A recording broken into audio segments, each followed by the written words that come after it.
Bernd ist pleite, macht sie an Beatrice heran, überredet sie zu einer Blitzheirat. Mir droht er, dass er sich Beinbach Olmidia unter den Nagel reißen wird. Und in dem Moment, wo Beatrice dir die Firma verkaufen will, da versucht sie jemand umzubringen. Genau. Wenn Beatrice sterben sollte, dann erbt er ihre Firmenanteile. Suchen Sie sich eine Frau, die zu Ihnen passt. In unseren Kreisen haben Sie nichts verloren. Und um zu Ihren Worten zu sagen, das tangiert mich höchst peripher. Um genau zu sein, Sie können mich mal. Frau Kossler hat das Alibi Herrn von Beinbachs bestätigt. Einzige Verdächtige ist nun Frau Jones. Ich muss sie leider verhaften.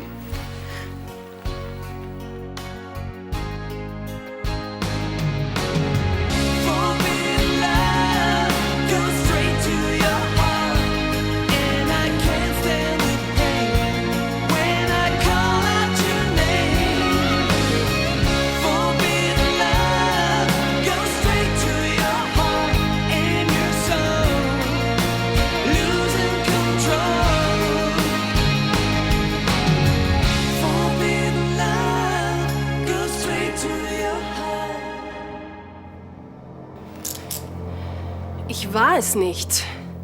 Sie machen einen großen Fehler. Ihn müssen Sie verhaften. Ihr Bruder lag zum Zeitpunkt des Mordversuchs krank im Bett. Oder wollen Sie behaupten, dass Frau Kossler lügt? Natürlich nicht. Aber Bernd muss sie irgendwie getäuscht haben. Sie sind zuletzt bei dem bewusstlosen Opfer gesehen worden. Weil ich Beatrice zu Hilfe kommen wollte. Das kann ja jeder behaupten. Wie können Sie es wagen, meiner Mutter einen Mordversuch zu unterstellen? Sie haben doch gar keine Beweise, Mann! Über die Beweise hat der Haftrichter zu urteilen. Solange kommen Sie in Untersuchungshaft. Du mieser kleiner Verbrecher. Damit kommst du nicht durch. Muss ich mir das anhören? Ich lauf ihn schon nicht weg. Ich besorge dir einen Anwalt.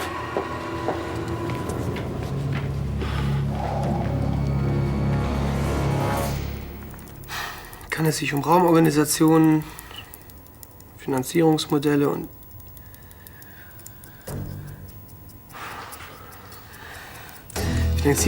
technische Einrichtungen handeln?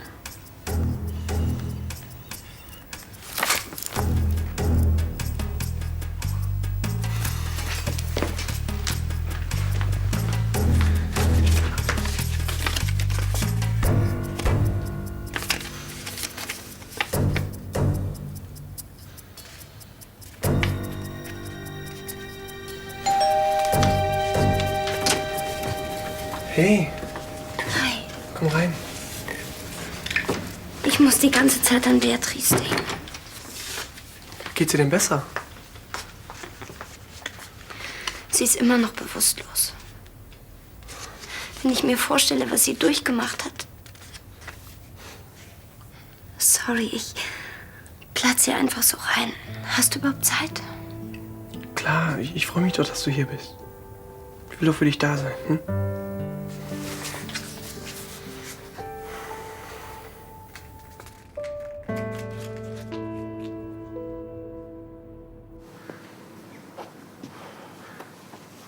Hier bist du.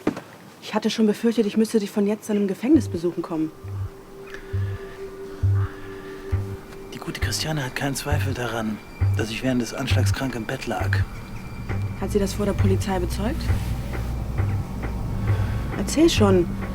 Da gibt's nicht viel zu erzählen. Du hast deinen Job als Hausherr perfekt gemacht. Sieh, wir sitzen in der U-Haft und ich bin hier, wie du siehst. Du bist genial. Trotzdem, das war verdammt knapp.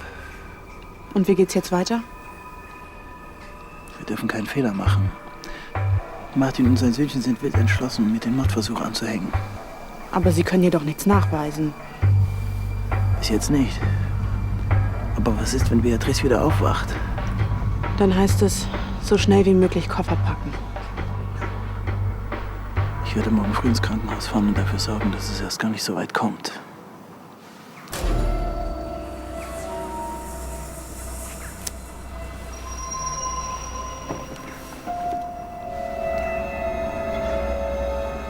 Frau Jones war die Einzige, die am Tatort gesehen wurde. Tja, ich fürchte, allzu viel Hoffnungen auf eine baldige Freilassung kann ich Ihnen nicht machen. Aber meine Mutter hat mit dem Anschlag auf Beatrice nichts zu tun. Also ich glaube Ihnen das gern. Aber die Fakten sprechen nun mal gegen Sie. Und wie könnte man sie entlasten? Tja, ich werde tun, was ich kann. Allerdings sind der Polizei die Feindseligkeiten zwischen ihrer Mutter und Frau von Beinbach bekannt. Aufgrund von ein paar Differenzen versucht man doch nicht gleich jemanden umzubringen. Ja, es ist Ihnen klar und mir natürlich auch, aber für die Polizei könnte das ein Motiv sein. Sie vergessen, dass Frau Jones vollkommen geschäftlich von der Willkür von Frau von Beinbach abhängig war. Ja, aber Beatrice wollte ihre Anteile doch an meinen Vater verkaufen. Und das wusste Silvia.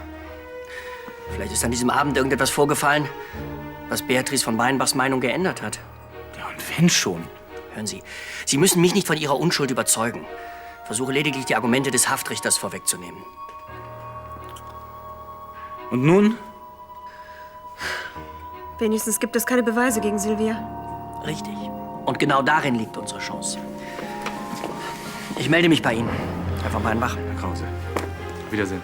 Lewinsky.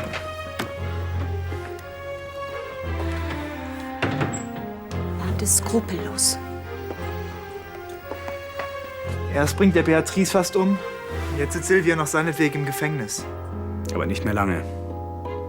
Und dann wird er für all das büßen, was er Silvia und unserer Familie angetan hat. Demnach war Beinbach Almedia das einzige Unternehmen, das ihre Firma vor dem Ruin bewahrt hätte. Ja, das ist richtig. Aber offenbar war Frau von Beinbach strikt dagegen, Daylight Pictures einen Auftrag zu erteilen. Nein, das heißt zuerst ja. Aber dann wollte sie ihrem Ex-Mann ihre Anteile verkaufen. Und er hätte ihre Firma dann saniert, was sicher nicht im Interesse Frau von Beinbachs gelegen haben dürfte.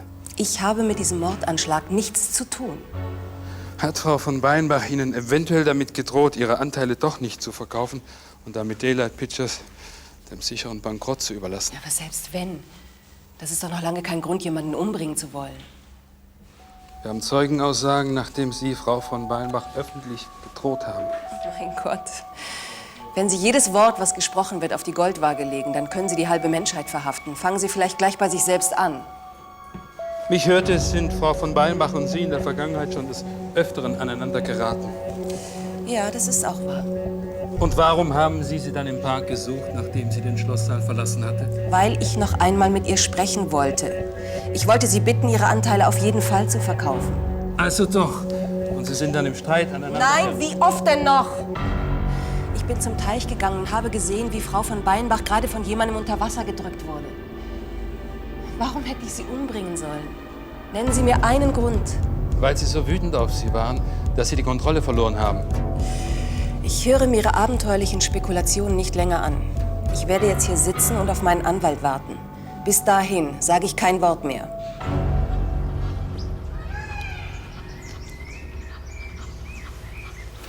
Anstatt mich ständig zu verhören, sollten Sie sich lieber auf die Suche nach dem Täter machen. Die Polizei muss doch jedem Hinweis nachgehen. Trotzdem, dieser Kommissär hat überhaupt keine Manieren. Verzeihung, hier ist Besuch für Sie. Hey, ich dachte, du hast ein wichtiges Gespräch mit deinem Professor. Das habe ich auf morgen verlegt. Ich habe eine kleine Überraschung für dich. Vielleicht bringt dich das ja auf andere Gedanken. Sie kommen sehr ungelegen, Monsieur Brandner. Meine Tochter und ich haben gerade etwas Wichtiges zu besprechen. Naja, so wichtig war es ja auch wieder nicht. Außerdem wolltest du doch sowieso mit Papa telefonieren, oder? Pierre? Wenn du keine Zeit für mich hast, dann telefoniere ich eben. Wo ist denn meine Überraschung? Draußen im Park. Dann komme ich gleich, ja? Okay. Bis gleich.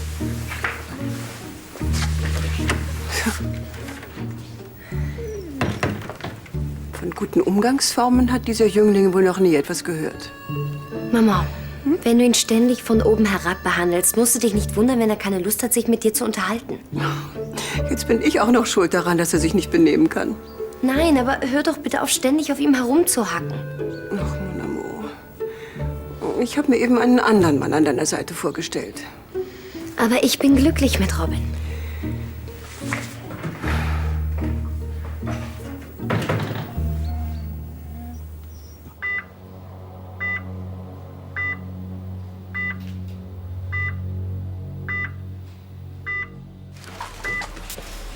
Na, mein Schatz.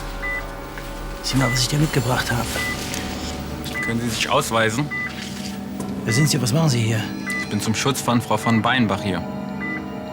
Ich habe das nicht veranlasst und ich bin Ihr Ehemann. Wer hat Sie engagiert? Martin von Beinbach. Aber ich sehe doch gar nichts. Ja, das ist ja auch Sinn der Sache. Und wo ist meine Überraschung? Vorsicht. Hey, Ups. sei doch nicht so ungeduldig. So, gleich sie wieder. Jetzt kannst du die Augen aufmachen. Oh, ist das schön. Ja, du hast eben gestern so traurig ausgesehen. Da habe ich gedacht, das... Dankeschön.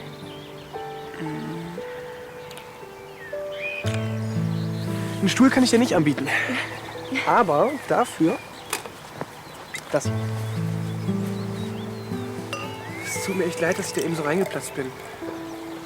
Ich wollte dich und deine Mutter echt nicht stören. Wenn jemand ein schlechtes Gewissen haben muss, dann ja wohl sie. So wie sie dich behandelt hat. Ja, für sie bin ich einfach nicht gut genug. Worauf trinken wir? Darauf, dass ich dich liebe?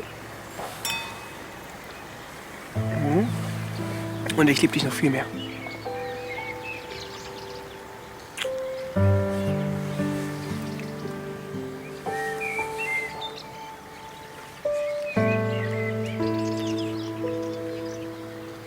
Am besten lassen Sie sich eine Kopie der Gästeliste von Frau de Marron geben. Was hast du dir eigentlich dabei gedacht? Nein, nein, ich bin noch zu Hause, Herr Krause. Am besten kommen Sie gleich vorbei. Ja, danke. Wiederhören. Ich kann mich nicht erinnern, dich hereingebeten zu haben. Der Corinna in Beatrice Krankenzimmer. Was hat er da zu suchen? Er soll nur verhindern, dass ein weiterer Anschlag auf Beatrice verübt wird. Das müsste doch auch in deinem Sinne sein. Martin, du weißt doch, die Schuldige sitzt längst hinter Gittern. So? Weiß ich das? Ach, hier bist du. Oh, hallo Maus. Solange der Täter nicht eindeutig identifiziert ist Beatrice Leben in Gefahr. Trotzdem, es ist meine Angelegenheit, mich um ihre Sicherheit zu kümmern. Falls du es nicht vergessen hast, ich bin mit ihr verheiratet. Ich. Das ist ja das Problem. Martin, auch wenn es dir nicht passt, ich liebe meine Frau. Ja, also, was hast du dann dagegen, dass sie rund um die Uhr bewacht wird? Na, nichts. Mir passt so nicht, dass du dich in Angelegenheiten einmischst, die dich nichts angehen. Wenn ich Silvia nicht zweimal auf frischer Tat ertappt hätte, wäre Beatrice bereits tot. Du spinnst wohl. Bitte. Was sollen diese infamen Unterstellungen? Solange Beatrice unter Beobachtung steht, ist sie jedenfalls sicher vor dir.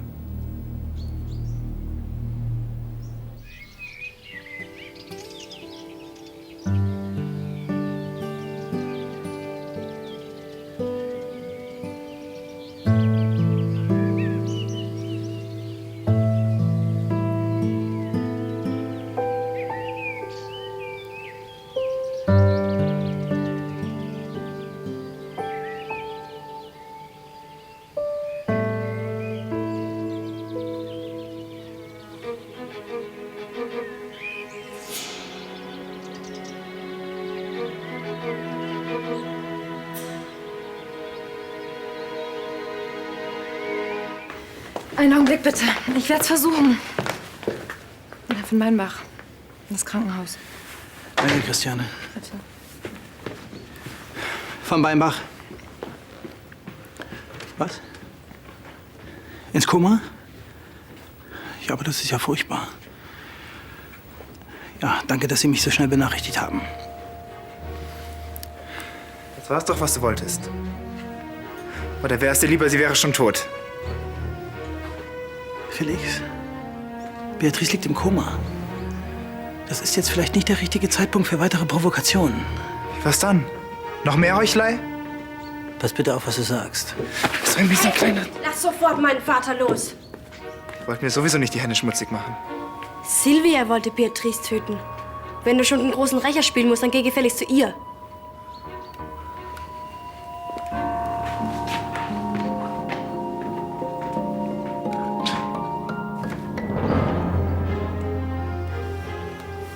Es sieht im Moment nicht besonders gut aus für Frau Jones. Dann können wir nur hoffen, dass Frau von Beinbach bald wieder zu Bewusstsein kommt und ihre Aussage macht. Falls sie ihn überhaupt erkannt hat. Haben Sie denn alle Zeugenaussagen überprüft? Mein Kollege ist auf dem Revier und überprüft das. Felix, was ist los? Das Krankenhaus hat angerufen. Beatrice, Was ist mit ihr? sie liegt im Koma.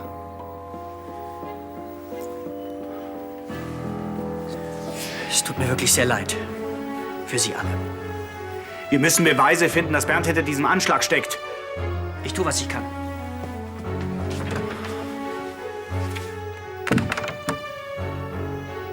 Ich habe so gehofft, dass sie bald wieder zu sich kommt. Was ist, wenn sie nicht mehr aufwacht?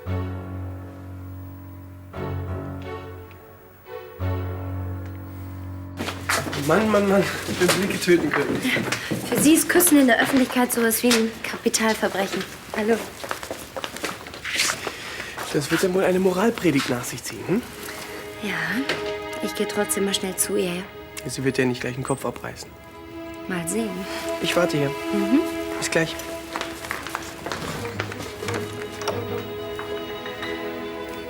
Christian, lassen Sie sofort Paul vorfahren. Ich bleibe keine Sekunde länger hier. Mama, dass Robin und ich uns da vorhin im Park geküsst haben. Es tut mir leid, wenn dich das gestört hat. C'est tout, Christian. Allez. Gehen Sie. Ach so, ja.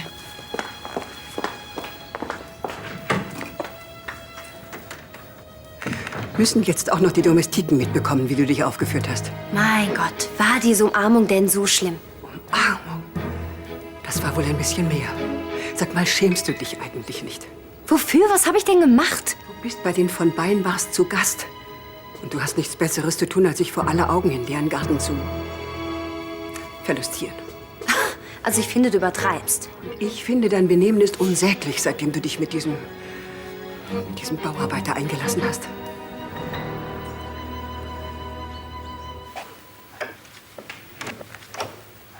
Beatrice wird wieder aus dem Koma erwachen. Wir beide müssen nur ganz fest daran glauben.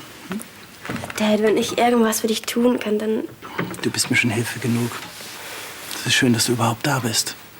Zusammen stehen wir das schon durch. Ja, wir dürfen die Hoffnung nicht aufgeben. Brauchst du sonst irgendwas? Das ist lieb. Aber ich glaube, ich werde versuchen, mich ein paar Minuten zu entspannen. Okay, wenn was ist, ich bin unten, okay? Okay.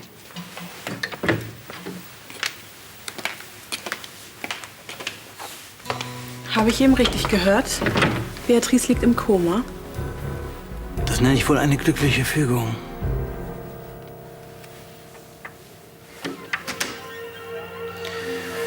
Und jetzt kommen wir beide endlich voll auf unsere Kosten. Wird ja auch langsam Zeit. Auf jeden Fall kann sie jetzt nicht einfach mehr hier reinplatzen und ich kann mich in aller Ruhe deiner Schönheit widmen. Wie denn? Was ist, wenn sie wieder aufwacht?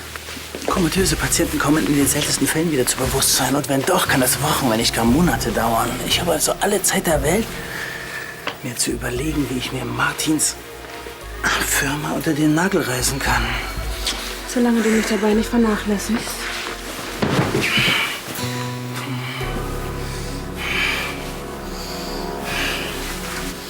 Beatrice und ich waren nie die besten Freundinnen, aber das habe ich ihr wirklich nicht gewünscht. Das musst du mir nicht sagen. Wer soll denn jetzt für mich aussagen? Sie hat als Einzige den Täter gesehen. Sie wird bald aufwachen und... Aber du glaubst mir doch, dass ich es nicht war. Natürlich glaube ich dir.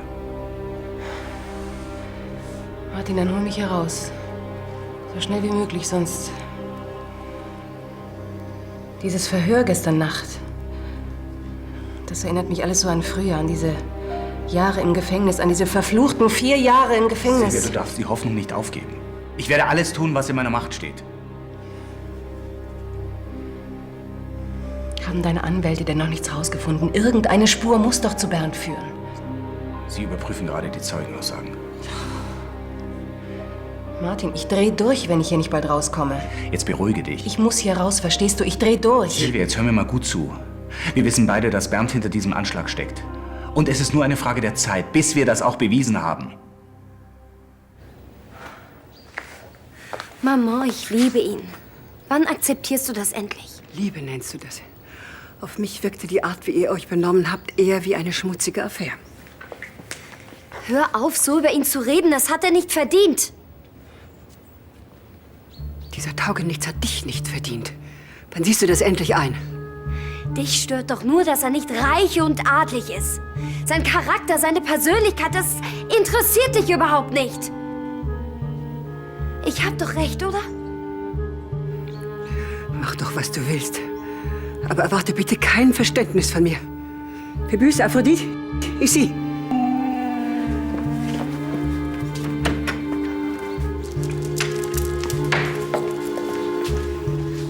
Ich habe keine Ahnung, was Sie sich von der Liaison mit meiner Tochter erhoffen. Aber ich versichere Ihnen, einen Aufstieg in unsere Kreise wird sie Ihnen sicher nicht ermöglichen. Was fällt dir ein, so mit ihm zu reden? Ich habe nur die Wahrheit gesagt. Ich will, dass du dich bei ihm entschuldigst. Sofort. Komm, lass doch, das bringt doch... Entschuldige dich bei ihm. Ich denke ja gar nicht dran. Okay, das war's. Wie meinst du das? Ich will dich hier nicht mehr sehen.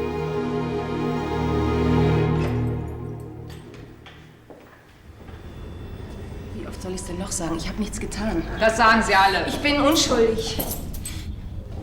Ich bin unschuldig. Bitte, bitte Finger sperren Sie weg. mich nicht an. Finger weg. Ich habe nichts getan, wirklich.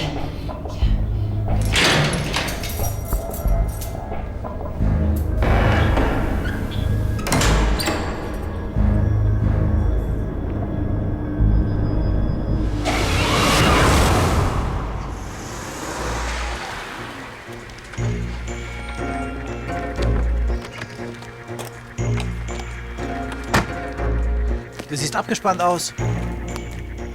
Warst nicht nett im Gefängnis? Sag bloß sie, wer bekommt die Luft dort nicht? Lange wird es nicht dauern, dann sitzt du hinter Schloss und Riegel. Da bist du sowieso viel besser aufgehoben. Aber da residiere ich doch lieber hier, auf diesem prächtigen Anwesen. Dir wird dein mieses Grinsen schon noch vergehen. Ach, ich's vergesse. Wenn du mal wieder hinfährst, sag Silvia liebe Grüße. Geh mir bloß aus den Augen, bevor ich mich vergesse.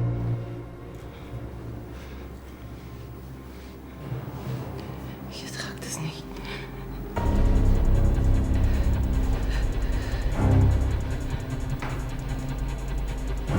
Ich muss hier raus. Ich muss hier sofort wieder raus.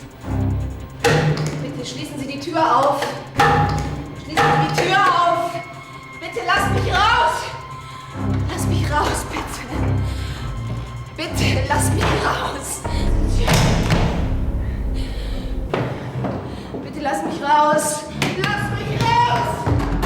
Bitte.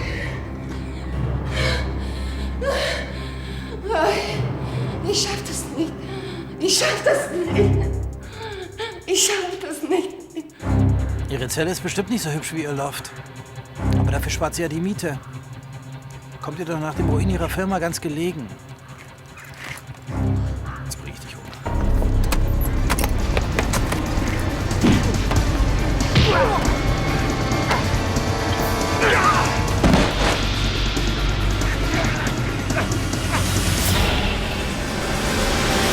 Und so geht's weiter.